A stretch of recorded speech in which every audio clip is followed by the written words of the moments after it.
Pessoal, eu vou gravar assim pra vocês, pra gente poder se comunicar, tá bom? Já estou com saudade, mas assim, pelo menos a gente vai mantendo um contato e eu posso explicar pra vocês a próxima matéria, porque esse capítulo que nós iniciamos, que fala do Renascimento, ele traz o Renascimento cultural e também traz as reformas protestantes. Eu já enviei pra vocês o link com um videozinho sobre o Renascimento cultural.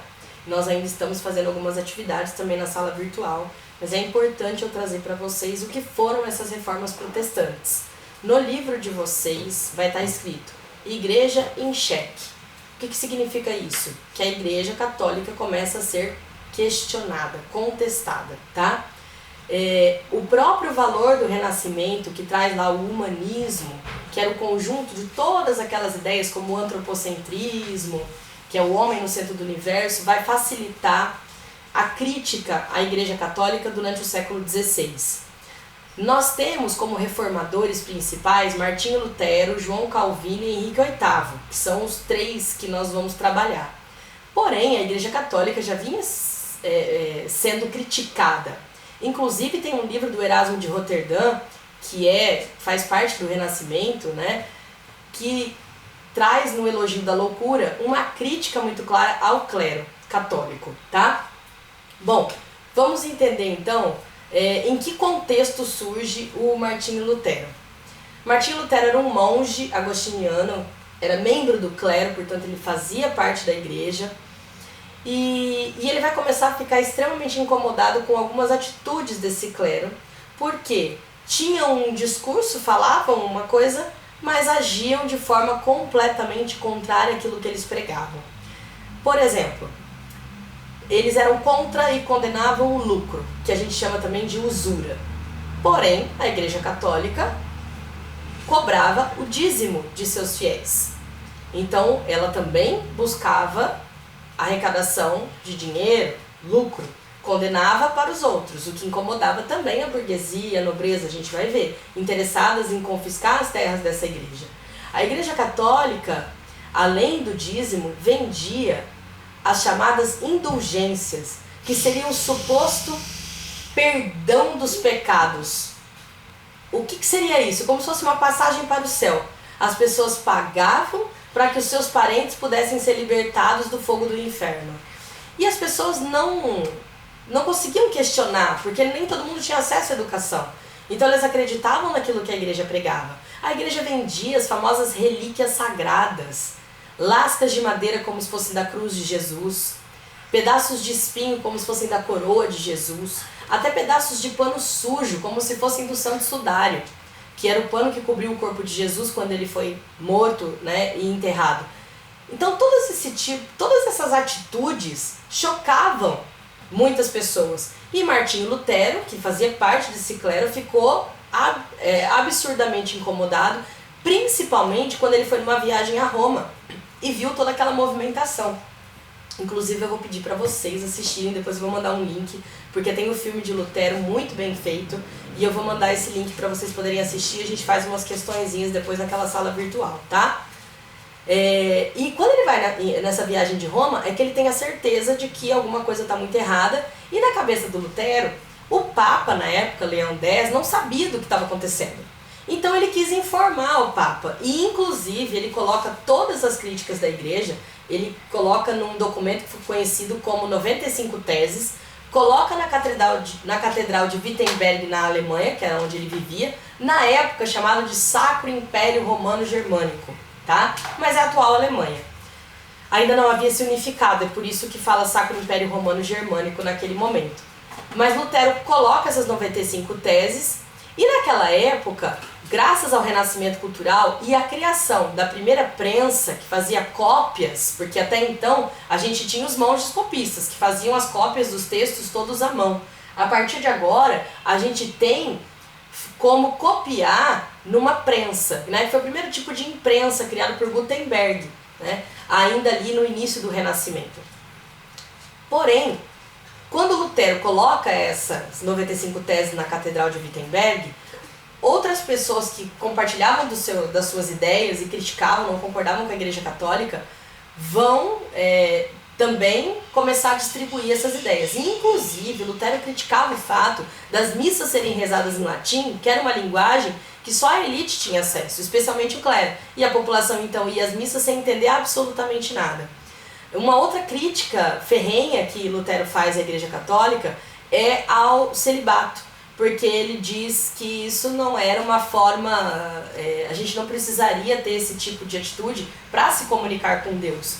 Critica inclusive a forma de confessar, né, o confessionário. Por quê? Porque ele dizia que você não precisa de intermediários para conversar com Deus, basta você conversar de todo o coração. Para Lutero, a salvação das pessoas se dava pela fé, pura e simplesmente, né, na palavra de Deus, que está na Bíblia, que ele gostaria que todo mundo tivesse acesso. E inclusive, haviam também, além da venda de indulgências, que era o suposto perdão dos pecados, passagem para o céu, a chamada simonia, que era um dos maiores absurdos. Eles vendiam cargos eclesiásticos.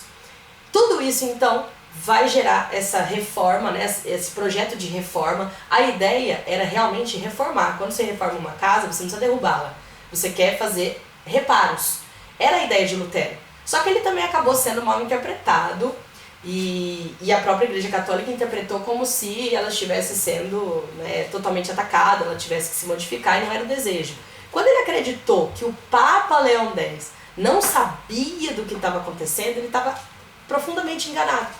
Porque quando ele manda uma carta lá para Roma, para o Vaticano, Leão X fica extremamente irritado, porque ele tinha acabado de fazer um empréstimo com os bancários que bancariam, né, a construção da Basílica de São Pedro, que seria pago, esse empréstimo seria pago com a venda de indulgências. Então, quando ele percebe que um membro do clero, que é Martinho Lutero, está criticando as suas atitudes, ele considera Martinho Lutero um herege. Quem era herege naquela época? Lembra que nós estudamos? Era considerado um pecador pela Igreja Católica. Então ele vai ser perseguido, julgado pelo Tribunal da Inquisição, ou Santo Ofício, como nós estudamos, que era, né, uma parte da Igreja Católica. O Lutero chega a ser julgado naquilo que fica conhecido como Dieta de Ormes, mas ele não foi preso e não morreu porque tanto a burguesia da época quanto a nobreza também concordavam com Lutero. Por quê? A nobreza quer confiscar as terras da igreja, porque quer ampliar as suas terras, sua riqueza. A burguesia deseja ter lucro e o lucro é condenado, né? A usura é condenada pela Igreja Católica. Então ele tem o apoio desses grupos sociais. E a própria nobreza protege Lutero. Ele fica escondido pelo príncipe da Saxônia na época, mais de um ano. E durante esse um ano, ele vai traduzir a Bíblia do latim para o alemão, para que as pessoas pudessem conhecer a verdadeira palavra de Deus, segundo ele, para que a salvação se desse através da fé. E nesse meio tempo surge um movimento de camponeses que interpretaram da maneira que quiseram, porque eles foram liderados pelo Thomas Mintzer, que inclusive era amigo de Lutero, que vai liderar esses camponeses, e esses camponeses que estão cansados da vida miserável que levavam, acreditavam que eles poderiam buscar de fato uma igualdade com essa reforma protestante. E surge o movimento anabatista. Por que esse nome? Porque eles não acreditavam que a pessoa tinha que ser batizada quando ela nascesse. Sendo que, né, ela não escolheu isso. Mas ela deveria ser batizada na vida adulta, quando ela tivesse consciência do que estava acontecendo na vida dela. Era uma escolha pessoal. Só que esse movimento anabatista foi radical. Houveram revoltas camponesas e que geraram a destruição de muitas igrejas. Eles invadiam, quebravam imagens, porque uma das críticas também que Lutero faz, e o protestantismo até hoje é assim, não gostam de imagens. Eles não adoram imagens. É completamente contrário à Igreja Católica. Quando Lutero, então, é tirado do Palácio da Saxônia e começa a perceber tudo o que aconteceu, ele também se entristece, porque alguns historiadores entendem que ele se entristeceu porque ele foi mal interpretado, outros dizem que não, na verdade é porque ele não queria grandes modificações sociais, ele também não era favorável a tanta igualdade social, então há esse embate aí, tá? Mas no final das contas, como ele teve apoio da nobreza, os príncipes do Sacro Império Romano Germânico se unem contra o imperador na época, que era Carlos V, e eles assinam a Paz de Augsburgo. E nessa Paz de Augsburgo, eles dão liberdade de culto aos cristãos, aos protestantes, né? Então o Lutero consegue vencer dessa maneira, e a reforma protestante, a partir do século XVI, né? 1517, quando começa a reforma de Lutero, ela consegue ter um resultado positivo daquilo que ele aguardava. Só que não foi só Lutero que surgiu com uma reforma. A gente fala em reformas protestantes. A igreja foi colocada em xeque, foi questionada por diversas pessoas. Inclusive João Calvino, que também era membro do clero, que era francês. Mas quando ele começa a pregar algo baseado nas ideias de Lutero, mas completamente diferentes, a gente vai ver por quê, e começa a ser perseguido pelo Tribunal da Inquisição, ele vai para a Suíça. E Genebra passa a ser o lugar da onde ele vai divulgar as suas ideias.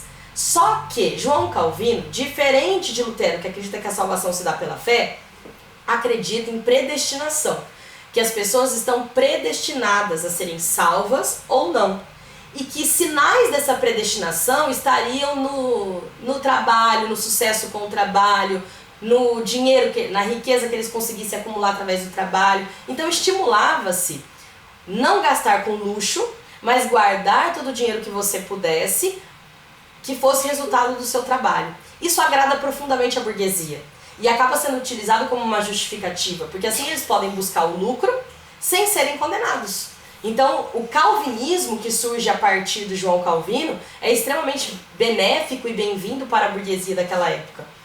E ao mesmo tempo a gente também tem uma outra reforma feita por Henrique VIII, dessa vez não é um membro do clero, é o próprio rei, monarca da Inglaterra, por duas questões. Primeiro, porque Henrique VIII deseja ter mais riquezas, então diminuir essa influência da Igreja Católica era interessante. Segundo, porque houve uma questão pessoal. Henrique VIII desejava se divorciar de Catarina de Aragão, que era sua esposa espanhola. Por quê? Ele não tinha tido um filho varão com ela não lhe deu um herdeiro, um homem. Tinham tido uma menina, Maria Tudor. E ele queria ter um herdeiro para o trono. Naquela época isso era muito comum. Só que para ele se divorciar dela era difícil, porque a Igreja Católica, um dos dogmas da Igreja, que são aquelas regras que não podem ser modificadas, era a proibição do divórcio. E ele tentou convencer o Papa na época a autorizar o divórcio dele. O Papa foi extremamente rígido, falou de jeito nenhum. O divórcio é proibido, é um dogma da Igreja Católica, não vai ser modificado. Diante dessa atitude, e já querendo se casar com a sua amante, que era dama da corte, Ana Bolena, aliás, a história é super interessante, gente. Eu adoro uma fofoca da corte, depois vocês pesquisem, porque ele se casou várias vezes. Ele, para se casar com a Ana Bolena, que foi essa primeira amante que ele teve fixa, ele cria a própria igreja. Como que ele faz isso? Primeiro, ele rompe com a Igreja Católica no famoso ato de supremacia em 1534, rompe com o Papa e se torna chefe político e religioso. A partir dali ele cria a própria igreja, que é a Igreja Anglicana, podendo se casar com Ana Bolena, que era o desejo dele. Então surge também o anglicanismo, tá? Depois vocês pesquisem, que é bem interessante. Pro pessoal que tá no sétimo, eu não indico ainda assistir a série The Tudors, porque tem muitas cenas que não dá pra idade de vocês. Pro pessoal que tá no ensino médio, tranquilo, tá? Podem assistir a série, porque ela é muito bacana. Bom, só que a Igreja Católica não vai ficar quieta diante de todas essas reformas e todos esses movimentos que contrariavam tudo aquilo que ela pregava. Então surge a Contra-Reforma ou Reforma Católica. O que foi a Contra-Reforma? Houve uma reunião chamada Concílio de Trento, na qual os bispos e os padres se reuniram para ver o que eles podiam fazer para combater as reformas protestantes e impedir o avanço do protestantismo. Porque, na verdade, eles não conseguiram impedir a reforma. As reformas aconteceram, mas impedir o avanço desse protestantismo. Eles criam algumas listas do que eles poderiam fazer. Primeiro, intensificar o trabalho da Inquisição, a perseguição a todos aqueles que eram considerados hereges. E sabendo que a Inquisição, a gente sabe como a Inquisição funcionava, ela julgava, condenava e matava. E havia o Index, que era a lista de livros proibidos, justamente para que as pessoas não se informassem. Quem não se informa, quem não pensa, não critica, né? Apenas obedece. E também criam, por exemplo, a Companhia de Jesus, que foi criada pelo padre jesuíta, que ficou conhecido como padre jesuíta, Inácio de Loyola. A partir daí surgem os jesuítas, que vão ter como missão catequizar, cristianizar os povos nativos nas Américas. Por quê? Justamente tinham perdido fiéis. Então eles desejavam adquirir mais fiéis e impedir o avanço do protestantismo em outros lugares. Começa então a ação da Companhia de Jesus, que vai também chegar ao Brasil, em diversos lugares da América, e causar também grandes danos a essas populações ameríndias ou nativas, tá? Eu vou parar o vídeo aqui, fica difícil porque a gente se desconcentra fazendo essas coisas em casa também. Eu espero que fique claro para vocês entenderem isso. Meu sobrinho tá aqui tendo uma participação especial, esses barulhos foram causados por ele, mas eu deixei ele assistir, quem sabe assim ele se anima para estudar, né, e ler também, como vocês, tá bom? Eu vou ficar em contato, mandando atividades, e qualquer dúvida que vocês tenham, se alguma coisa não ficou clara, vocês me mandam, tá bom? Um beijo pra vocês, eu vou desligar.